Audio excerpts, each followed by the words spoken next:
साल से गायब है, आपको कुछ पता है? नहीं, आज उन्हें मैंने अपनी दुकान के बाहर देखा था।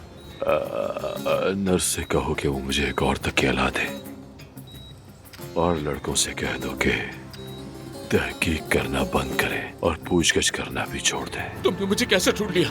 कैसे पता चला? रुस्तम बाबा देखें, आप गन नीचे रख दें, मैं आपको सब समझाता हूँ। अदनान, जाओ जैसे तुमने मुझे देखा ही नहीं। चले जाओ, अब वापसी का कोई रास्ता नहीं बचा। रुस्तम बाबा, बाबा ने अब्बास पे गोली चला दी और उसने सारे आदमी हमारे पीछे लगा दिए। ये सब कुछ आपको बहुत आसान लग रहा है ना? शायद मैं पहले जैसा इंसान नहीं रहा बाबा। आपको लगता है सब कुछ ताकत से छीना जा सकता है?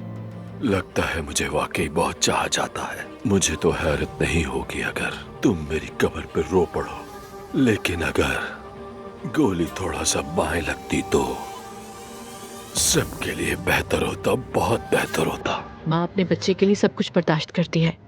जो कुछ भी मैंने यहाँ सहा वो सब उसके लिए था।